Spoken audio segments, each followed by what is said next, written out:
Imagine conquering the world, and then crying as everyone fell prostrate at your feet. Alexander the Great stood at a pinnacle of power no human had ever touched. Cities crumbled, kings knelt. The world seemed to shrink beneath his horse's steps. Each victory made his name grow louder, invincible, untouchable, like a god descended to earth.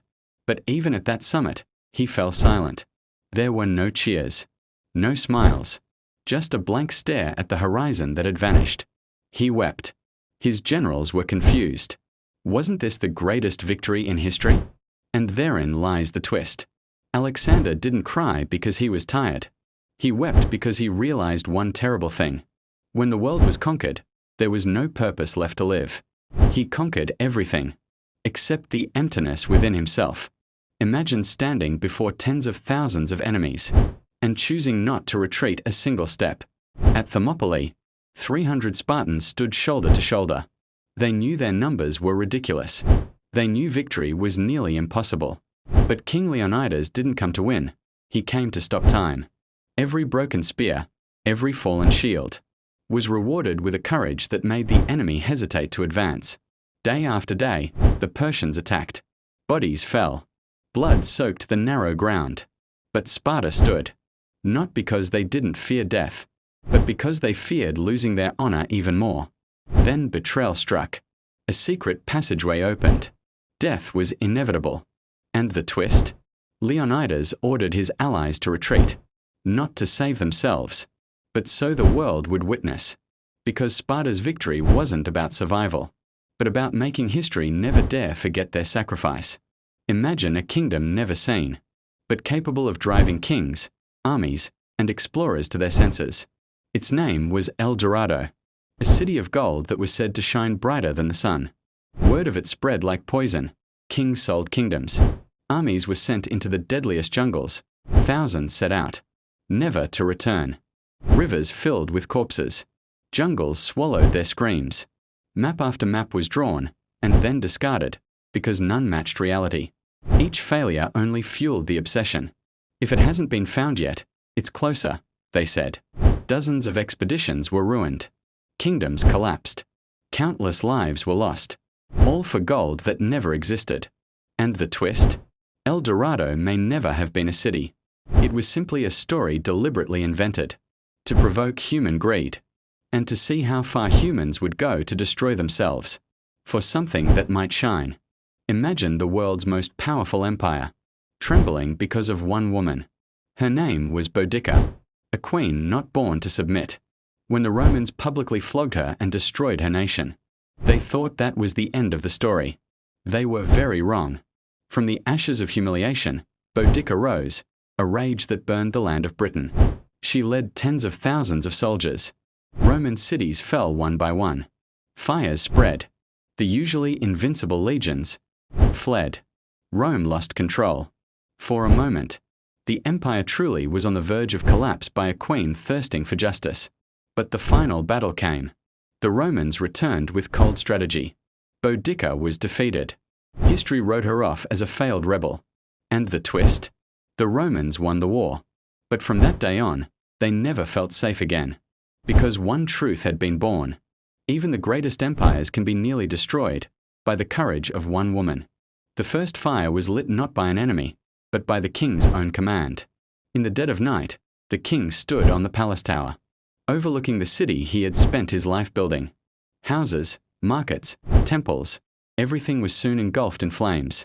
The people screamed in panic, thinking it was the end of the world. Why would a king destroy his own throne? The answer lay hidden in fear. Enemy forces surrounded him. If the city fell, history would record him as a defeated, humiliated, and forgotten king. So he chose fire over chains. The city turned into a sea of red. The enemy retreated, leaving nothing to be conquered but ashes. The king smiled, and then disappeared. The twist? Years later, the city was rebuilt and remembered as a symbol of courage.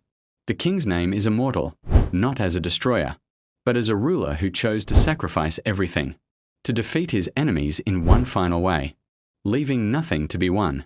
He stood on top of the world, his name shouted, his flags waving, his enemies kneeling. Napoleon Bonaparte had won. over and over again. Too many times. The battlefield became the stage for his genius. Lightning-fast strategies, loyal troops, Europe trembling. Each victory made him feel untouchable, invincible. But that was precisely where the cracks began. Ambition grew faster than reason. The Russian winter cared nothing for reputation. Armies collapsed. Allies turned back. Crowns fell. He was still alive, still breathing. But everything was gone. Power, glory, even his country.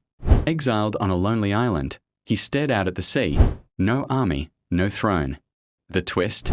Napoleon wasn't truly defeated on the battlefield. He was defeated by the one enemy he had never conquered, himself.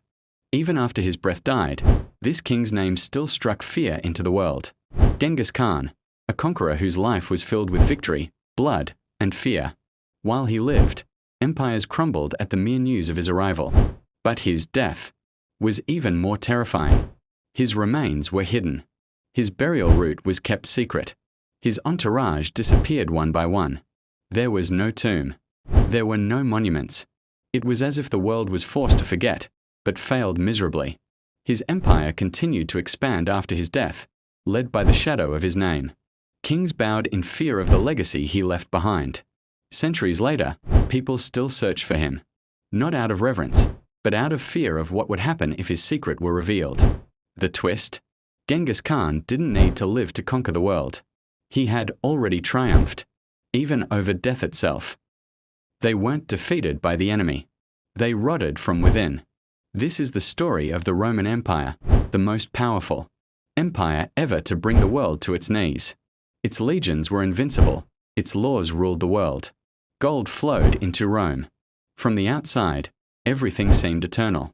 But behind the marble pillars and magnificent palaces, a poison was at work. Corruption was rampant. One emperor after another was assassinated by his own men. Soldiers were more loyal to money than to their country. The people lost faith and hope. By the time the enemy came to the gates, Rome was too weak to resist. Not because of the enemy's sword, but because its foundations were fragile. The twist? The Roman Empire didn't collapse the day it was invaded. It collapsed long before, when it stopped looking after itself.